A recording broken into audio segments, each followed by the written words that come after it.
Hey everyone, this is Marika from Hemisphere, and today what I want to talk about is the SAID principle and how it might relate to the pelvic floor muscles. So what is this principle about? What I'm talking about is specific adaptation to imposed demand. It's just this idea that your body is going to respond to the load that's put upon it. So for example, if we look at what happens to the bony tissue when we do weight training or impact exercise, is that stimulus to the bone means that the cells within the bone will actually create new tissue, so lay down new bone.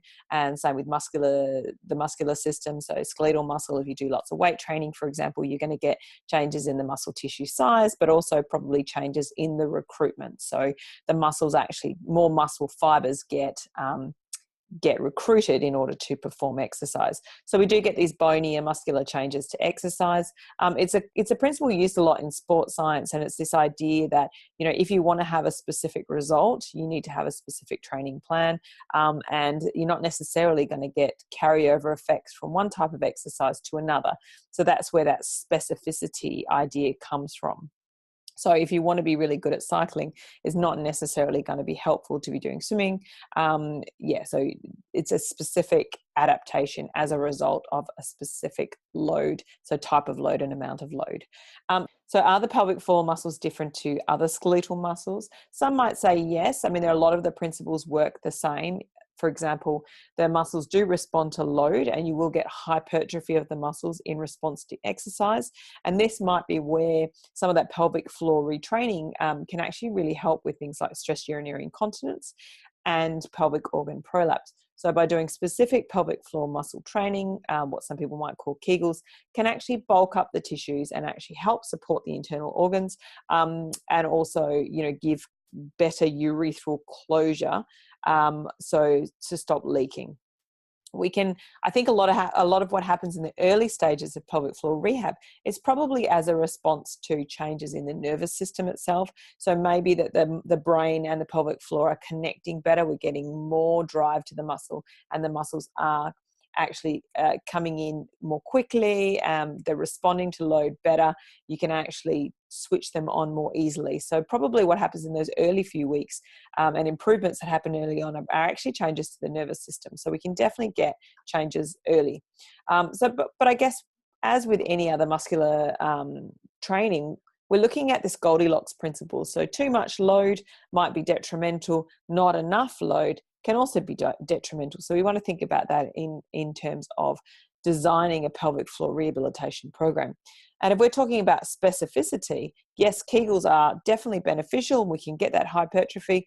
But is it going to be specific for the person who wants to go back into running or CrossFit? Or do we need to think about a training program that is actually allowing the muscle adaptations to happen under a particular type of load? One of the things I ask my clients to think about in the postnatal period is, what does the load to your pelvic floor look like during the day? So if someone is just sitting all the time and not getting much stimulus in terms of exercise, so movement, going for a walk, for example, is that actually going to be enough load through the pelvic floor to create some of those changes that we're looking for? Are you doing a lot of carrying and lifting? And we know new mums are lifting babies all the time. They're lifting prams in and out of the car.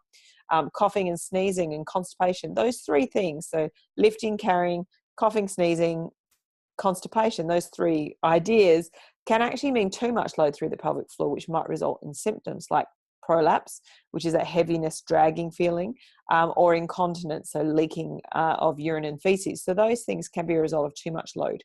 So we're really looking at trying to find some load through exercise, so some stimulus to create changes and to create growth in those tissues, but not so much that actually we start to see some of those other symptoms. So how can you gradually increase the load in order to create adaptation to the tissues? And some of these ideas come from training that I've done with multiple people, or, conversations that I've had with other physiotherapists. So people like Laurie Fauna, Anthony Lowe, Robin Kerr, Jenny Burrell. There's just so many people that I have learnt from over the years. So I want to give a shout out to them, Taryn Hallam, Natalie McConaughey.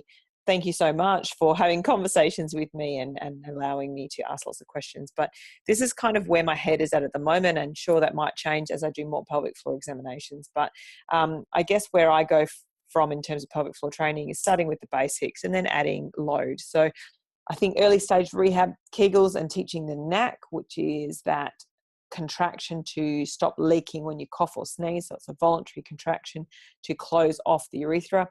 Very important early on. We want to probably look at how to activate the pelvic floor with weight training. So what are some of the principles there? And we'll often look at alignment, breathing, and an active pelvic floor contraction. Certainly in those early days, getting the brain to connect with the pelvic floor and actually switch those muscles on at the right time. Julie Weeb has some amazing training on this as well.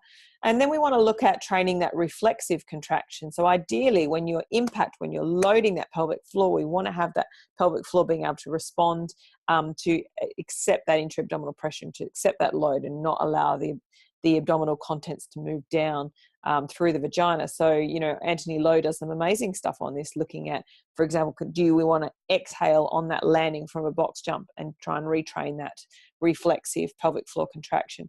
And then one thing that I do a lot with women who want to get back into running is say, look, I know you want to run 5 kilometers, but you haven't done any running yet. You've done your baseline pelvic floor strength. You've done some strength with weight training. Let's get going back into that into that impact exercise, but let's start slowly. So let's start with a walk for 5 minutes and a 30-second jog and a 30-second walk and a 30-second jog and a 30-second walk. Maybe do that 3 or 4 times the first outing, and see how you feel that evening and how do you feel the next day.